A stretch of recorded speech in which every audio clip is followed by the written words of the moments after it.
A folia deve também ajudar o turismo nacional a faturar pelo menos 18 bilhões e 600 milhões de reais só nesse mês de fevereiro, o que significa uma alta de 10% em relação ao carnaval do ano passado. Se confirmada essa projeção, será o melhor desempenho do setor para o mês desde 2011, ano do início da série histórica da FEComércio aqui de São Paulo, que é a responsável por esse levantamento que a gente traz os números aqui para vocês agora.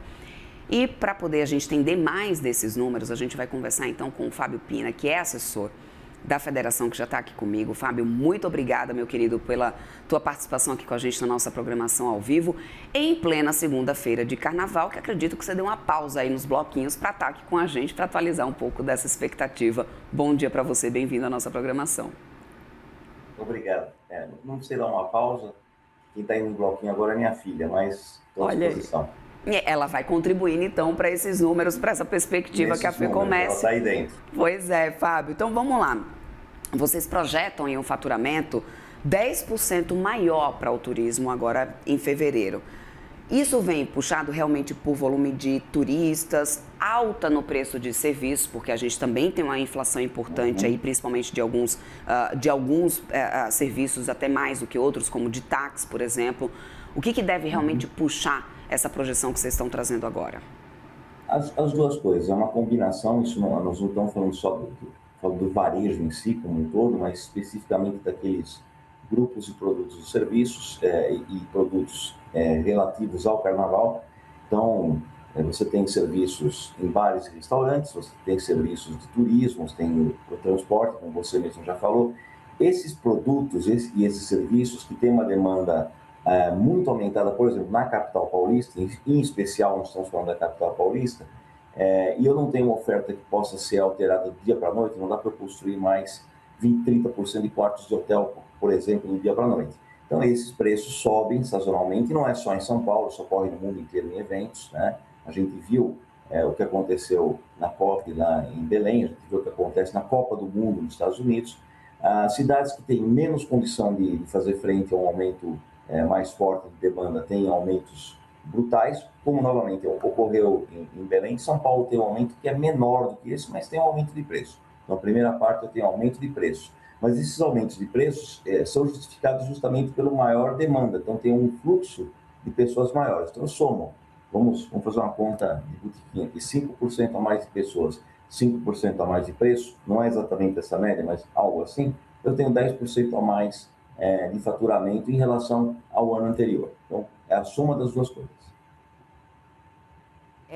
A gente teve uma base também mais fraca de comparação nesse momento, já que no ano passado a gente não teve essa mesma projeção tão otimista assim, né?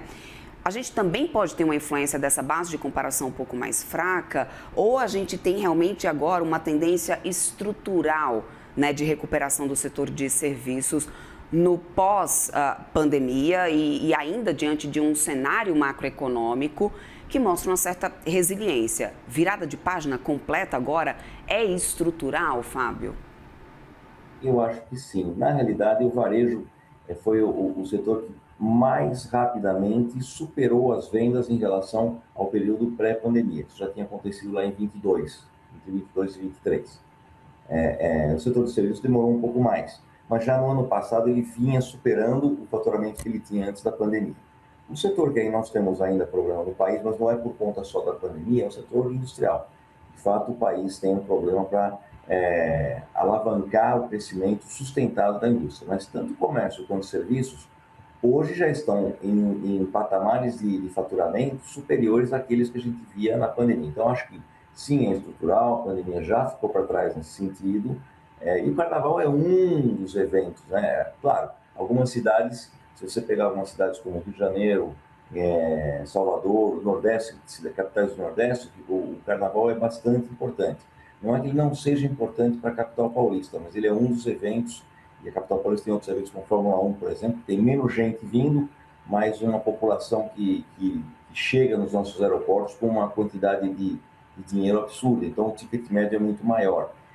Em São Paulo tem 50% a 60% das feiras do país, etc. Então, carnaval é importante, está tomando um vulto cada vez maior na capital paulista, com cada vez mais gente vindo aqui, muitos brasileiros também de fora da cidade de São Paulo, mas gente de outros lugares, né, de outros países, e isso em tese é quase uma novidade. São Paulo não era exatamente conhecida pelo carnaval, mas de qualquer maneira, no país o turismo tem cresceu bastante ano passado recebemos um recorde de turistas internacionais, né?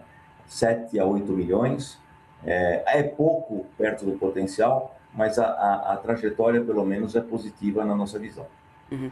Agora, Fábio, e o impacto na atividade econômica do Brasil? Porque é uma projeção importante, uma intensidade importante também, né, desse aquecimento da economia durante esse período, mas é um movimento que consegue ter um impacto também relevante no PIB do país, pelo menos nesse primeiro trimestre, ou é um efeito mais estatístico e pontual, sazonal? Eu acredito que é mais pontual. Se você pegar uma cidade ou outra onde esse evento tenha crescido 10%, é uma cidade pequena que vive de turismo, por exemplo, existem algumas no interior de São Paulo, existem algumas no Nordeste, existem algumas, de forma geral, mais no litoral, né, no país. Uma cidade pequena faz toda a diferença o carnaval ser bom ou ruim, assim como uma cidade pequena faz toda a diferença, dependendo do local do Nordeste, o São João ser bom ou ruim. Para o país como um todo, vamos lá, a gente está falando de um faturamento de 15 a 20 bilhões, não vamos pegar um preciosismo, mas o setor de serviços no país fatura de 3 a 4 trilhões, o setor de varejo no país fatura de 3,5 trilhões de reais. Só em São Paulo, o varejo fatura mais de 1,5 trilhão de reais ao ano. Então, claro que é positivo, mas ele não vai mudar, né, um fato que a gente vem percebendo já desde o ano passado, que é a desaceleração do varejo e do consumo. Neste momento, especificamente para turismo, por conta desses fatores que a gente explicou, eu vou ter um respiro, mas isso não é suficiente para manter o PIB crescendo ou para mudar muito o ponteiro. É positivo, mas é insuficiente. Perfeito, conversamos aqui com o Fábio Pina, assessor da FEComércio, sempre bem-vindo por aqui. Meu querido, uma ótima segunda-feira para você, bom restinho de carnaval. Vai curtir agora com a sua filha também, que a gente te libera, tá tudo certo, meu querido, obrigada. Não vou atrapalhar minha filha, bom carnaval a todos. Obrigada, até mais, tchau, tchau.